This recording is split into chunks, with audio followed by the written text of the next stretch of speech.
ngeri. Herawati selaku asisten rumah tangga Rien Wiarta Trigina alias Erin yang notabene adalah mantan istri Andre Taulani mengaku dipukul dan ditendang diduga oleh Erin di rumah megahnya di Jakarta Selatan. Menurut ART, kejadian tersebut terjadi pada tanggal 28 April 2026. Peristiwa itu mendorongnya membuat laporan polisi atas Erin di Polres Metro Jakarta Selatan setelah proses mediasi di tingkat RW tidak berhasil. Usai menjalani pemeriksaan di Polres Metro Jakarta Selatan kemarin, Herawati akhirnya angkat bicara. Ia pun menceritakan kronologi kejadian dirinya diduga dianiaya oleh Erin. Polisi juga telah mengungkap ancaman hukuman penjara terhadap Erin. Seperti apa pula penyalur ART menanggapi pernyataan pihak Erin? Benarkah Erin terancam di penjara selama 2 tahun? Pemirsa, bersama Intens Investigasi kami hadirkan kabar terkini, terpercaya dan teraktual. Tetapi sebelumnya jangan lupa untuk like, subscribe, dan juga share channel YouTube ini.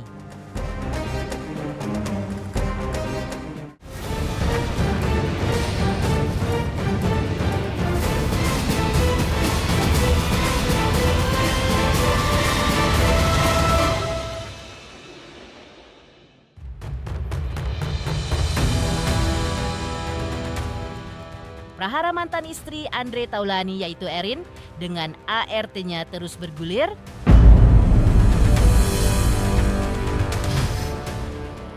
Herawati selaku ART Erin yang kemarin memenuhi panggilan polisi untuk menjalani pemeriksaan di Polres Metro Jakarta Selatan mengungkapkan hal mengejutkan. Herawati menceritakan kronologi dirinya mengalami dugaan kekerasan atau penganiayaan. Ia menyebutkan bahwa dirinya dipukul diduga oleh Erin dengan sapu lidi di bagian kepala belakang, bahkan ditendang hingga ia terjungkal karena tidak menutup pintu kamar mandi. Herawati juga mengungkap bahwa Erin diduga memarahinya dengan kata-kata kasar. Seperti ini Herawati menjelaskan kronologi kejadiannya. Tanggal 28 ya? Iya, tanggal 28 jam 3. Ya awalnya tuh saya lagi bersihin sofa di lantai 2. Terus Ibu Erin ke atas, dia masuk ke kamarnya Mas Tio dan melihat hordeng itu nggak dibuka, sama kamar mandinya Mas Tio nggak ditutup. Disitulah dia marah. Terus ya dia manggil saya, Hera sini katanya, kenapa ini hordeng nggak dibuka? Kenapa kamar mandi Dio ditutup? Kamu tahu kan kalau di rumah ini tuh nggak suka kalau ada kamar mandi dibuka. Nah kata saya, iya Bu, maaf Bu, nanti saya tutup Bu. Terus dia ngambil sapu yang saya pegang, sapu lidi itu diambil sama dia, dipukullah kepala saya pakai gagangnya. Pertama 1 kali, terus dia maki-maki saya, kamu ini kerja salah-salahan, kamu ini kata dia gitu. Kamu nggak bisa kerja ya, kata dia. Maaf Bu, tapi jangan main tangan dong Bu, kata saya gitu, jangan kerasan Bu, sakit, saya bilang gitu kan. Terus kata Bu Erin bilang gini, ya kamu soalnya kerjanya. Terus diambil lagi tuh sapunya, sapetin itu, dipukul lagi ke saya. Pertama kali biasanya sih cuma maki-maki doang, kayak perkataan kasar gitu tiap hari. Tapi kalau ada korban lain nggak? Enggak, cuma saya. Kalau kekerasan cuma saya. Hanya di kepala aja, Mbak? Ada yang lain? Ada yang ditendang. Ditendang mungkin bagaimana kronologi ya, Kak? Saya jongkok di depan dia, terus ditendang kepala saya. Ya mungkin karena menurut dia kerjaan kita salah mulu katanya. Terus ada aja dia meriksa kayak tong sampah, diperiksa ada debu gitu, dikomentarin sama dia, marah lagi, dia maki-maki saya lagi, katanya kamu tolol, kamu bego, kamu nggak bisa kerja. Tahu nggak ini tuh rumah mewah bukan kayak rumah kamu, gembel. Tahu nggak ini tuh rumah mewah bukan kayak rumah kamu, gembel. Herawati juga mengungkap bahwa ia digaji Erin per bulan sebesar 3 juta rupiah.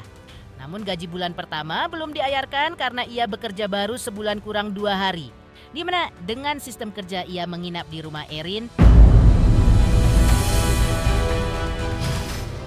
Namun hingga kini tak hanya KTP yang ditahan, tapi juga gajinya belum dibayarkan dengan alasan masa kerjanya yang belum genap 1 bulan. Ia juga menceritakan karakter Erin yang temperamental, Yusi Soteni. Menurutnya, Erin sering marah-marah jika pekerjaannya tidak beres. Bahkan Erin diduga memaki-maki AERT lainnya adalah hal yang biasa terjadi setiap hari jika mereka ada keteledoran dalam bekerja. Herawati pun mengaku sampai melakukan visum karena kepalanya sering merasakan sakit dan ada pula beberapa bekas luka cakar. Belum, 1 bulan juga belum. Kan saya masuk tanggal 30. 1 bulan kurang 2 hari lah. Iya, 30 Maret. Belum, sampai sekarang belum. Tahu gajinya berapa sih Mbak? Yang ditawarkan belum? 3 juta. 3 juta pekerjaannya seperti apa? Cuci, gosok, bersihin kamar, lantai atas. Pulang pergi ke rumah atau Nginep di situ. mungkin ada tahan KTP atau mungkin Iya, ditahan KTP. sampai sekarang Masih di sana. Awalnya sih saya nggak nyangka ya, cuma karena udah berapa hari kerja di situ sering dimaki-maki, saya pun udah bilang ke Bu Yesan, saya kayaknya nggak betah deh di sini soalnya sering berkata kasar kan, ya sering gembel gitu udah tiap hari. Enggak, dia baru semua. Yang paling lama itu saya di situ. Ya soalnya saya keadaannya kan kepala saya sakit, pusing, terus habis dicakar kan perih gitu butuh istirahat. Laporan ini tentu tidak akan diterima kalau tidak ada visum, kan seperti itu. Hanya dapat diterima laporan kaitan dengan penganiayaan apabila telah ada visumnya, kan begitu kan? Ya ada di situ, ada CCTV-nya. ada dugaan penyekapan juga nggak sih? Enggak. Tidak ada. Cuma perampasan barang aja. Barang apa aja? Barang apa aja Mbak? HP. Setelah kejadian apa? Kejadian apa yang dirampas? Pusing, kepalanya pusing, terus kayak perih di sini kan. Kan luka itu cakar. Barang apa aja mungkin? Barang apa yang dirampas? HP, baju, saya masih di sana. Sama KTP, gaji pun belum dikasih. Penyalur AERT bernama Ibu Nia mengungkap bahwa ia sudah mendatangi Erin dengan baik-baik untuk menjemput pekerjanya yang pada saat itu mengaku dicekik dan dicakar diduga oleh Erin. Namun sikap Erin ketika itu justru mengusirnya dan menyarankan agar melaporkannya ke Kapolsek. Kemudian ketika polisi dating ke rumahnya, Erin justru tetap mengusirnya. Tidak apa-apa, saya hanya waktu itu saya datang malam-malam kan, sesuai laporan pekerja saya. Sesuai laporan pekerja saya datang malam itu dan dengan niat baik-baik, etikat baik-baik juga saya datang. Saya sebelum ke situ pun saya nggak membawa polisi dan yang menyuruh melapor ke polsek juga yang Ibu Erinnya gitu. Karena saya datang ke sana dengan baik-baik, saya ingin menjemput pekerja saya. Lalu dia menyuruh saya untuk diusir. Dan saya harus laporan ke Kapolsek. Setelah saya laporan ke Polsek, saya bawa juga ke polisi ke sana, tetap saja diusir gitu. Jadi dari malam itu di depan polisi juga dia di sana itu teriak-teriak minta tolong bahwa dia dicekik, dicakar gitu. Saya gitu. Pada Jadi malam kan kita nggak mungkin dong ninggalin dia di situ kan. Terpaksa saya bawa pulang. Jadi ya Ibu Erin membantah itu dengan klarifikasi dia sendiri. Dan saya juga ada di saat di tempat itu ya saya dengar sendiri beserta dengan Bapak polisi juga dan satpamnya juga. Pihak kepolisian dari Kepala Seksi Humas Polres Metro Jakarta Selatan, Joko Adi, menjelaskan terkait pasal yang digunakan pihak ART untuk menjerat Erin adalah pasal penganiayaan. Berdasarkan pasal tersebut, maka adapun ancaman hukuman terhadap Erin dari laporan polisi yang dilayangkan ART-nya, yakni 2 tahun 6 bulan. Jadi pemeriksaan apa yang dialami terkait laporannya tersebut? Pak, ini pasalnya penganiayaan ya Pak? Pasalnya penganiayaan. Ancamannya Pak? Kalau ancaman hukuman penganiayaan 2 tahun 6 bulan. Tapi nanti dikuatkan pasal 466 Undang-Undang Nomor 1 Tahun 2023 tentang KUHP. Pada kesempatan sore ini saya ingin menyampaikan perkembangan perkara laporan polisi nomor 1680 4 Romawi SPKT Polres Metro Jakarta Selatan tertanggal 29 April 2026 bahwa saat ini penanganan perkara tahapannya adalah tahapan penyelidikan, dan dari ini juga tadi telah datang berdasarkan undangan pelapor inisial H dan telah didengar keterangannya. Kemudian H menceritakan apa yang dialami terkait dengan laporan polisi yang telah dilaporkan. Pelapor menceritakan apa yang dialami sesuai laporan yang dilaporkan. Kemudian mungkin diperiksa kurang lebih 2,5 jam. Artinya saya membenarkan bahwa si H itu telah didengar. Nanti kan bertahap dari saksi pelapor, kemudian saksi yang mengetahui atau saksi yang ada kaitannya dengan perkara ini tentunya akan diundang. Termasuk mungkin siapa yang diduga akan. Agenda selanjutnya penyidik akan mengundang lagi saksi terkait perkara yang dilaporkan H ini. Di sisi lain, Erin sebelumnya telah laporkan balik ART-nya Herawati ke polisi. Lantas, benarkah Erin telah membantah tuduhan dari ART-nya?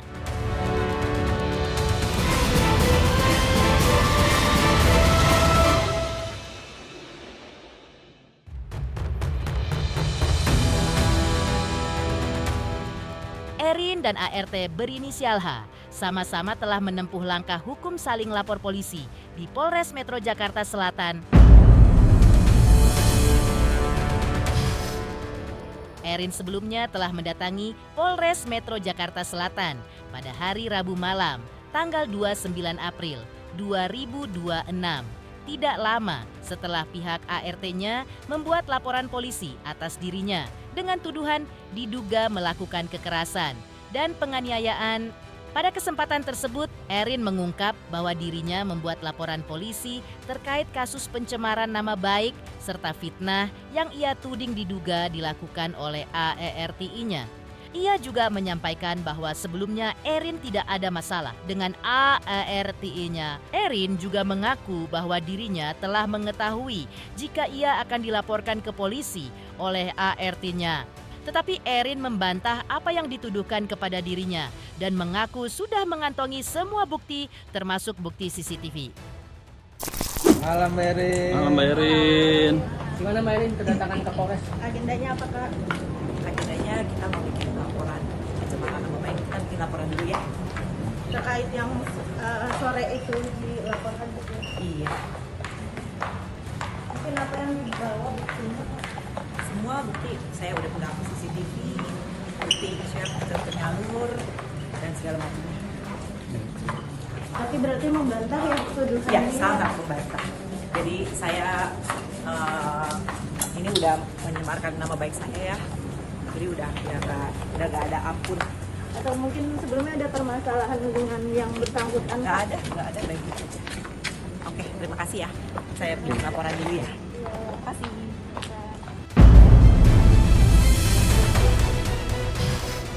Di sisi lain, Ketua IRW Rumah Erin tanggapi adanya laporan polisi dari asisten rumah tangga kepada Erin, mantan istri Andre Taulani. Lantas, benarkah sempat ada upaya damai dari pihak RW yang melibatkan kepolisian di tingkat RW?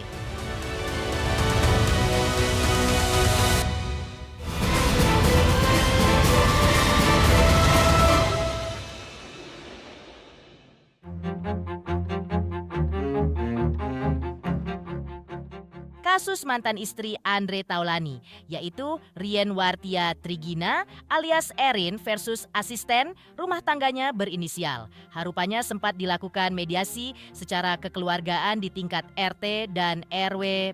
Hal itu diungkapkan oleh pihak ketua RW di kediaman Erin yang berada di daerah Bintaro. Namun, sepertinya upaya mediasi itu gagal membuahkan titik temu sehingga pihak ART membuat laporan polisi.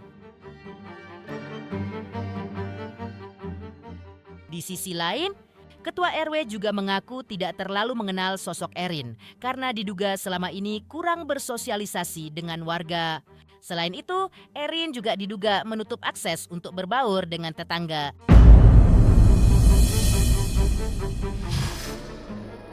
Namun ketika ditanya mengenai sosok Andre Taulani, Ketua RW mengungkapkan bahwa komedian dan penyanyi satu itu adalah sosok yang peduli dan perhatian dengan lingkungan sekitarnya. Andre diakui terlibat dalam beberapa kegiatan RW dan sering memberikan sumbangan. Iya, tadi 2 jam yang lalu kasih kabar ke saya, Pak Babinsa Pak Ipul, kalau ada kejadian di wilayah saya. Ya, perihal ya tadi mungkin laporan ART tadi ya. Turunan dong, siapa namanya? Ya, siapa? Iya. Oke, tadi saya udah kontak Pak RT juga, karena nggak bisa hadir ya sudah saya backup dulu. Itu intinya mau minta di mediasi. Di sini diminta untuk hadir memediasi. Kebetulan kan kalau ada kepala lingkungannya kan lebih bisa secara kekeluargaan atau apa. Nah saya belum tahu nih Mbak. Itu. Nah, saya juga belum tahu ya, karena memang wilayah saya ini di RT 2 Jatuh ini memang akses ke sini memang agak ketutup, jadi harus lewat depan gitu kan, akses kemari gitu. Tapi kalau Pak Andi Taulan sendiri, kalau agak saya turunan dong, care ya, artinya sih ada kegiatan perihal apa itu aja sih. Masalah 17-an, kadang-kadang saya kalau ke Pak Andi tolong dong nih, ada yang mau ulang tahun dong, ucapin dong kan gitu kan, udah itu aja sih. Kalau Bu Erin sendiri jarang bergaul sama warga bagaimana? Nah itulah saya juga nggak ngerti ya, artinya kan yang tahu lingkungan pasti Pak RT ya kan, karena saya harus backup 11 RT turunan, jadi masing-masing saya nggak tahu performance seperti apa sih, seperti itu.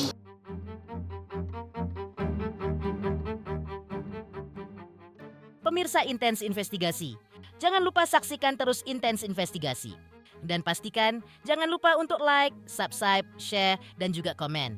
Tim redaksi Intens Investigasi juga mengucapkan banyak terima kasih kepada semua subscribers.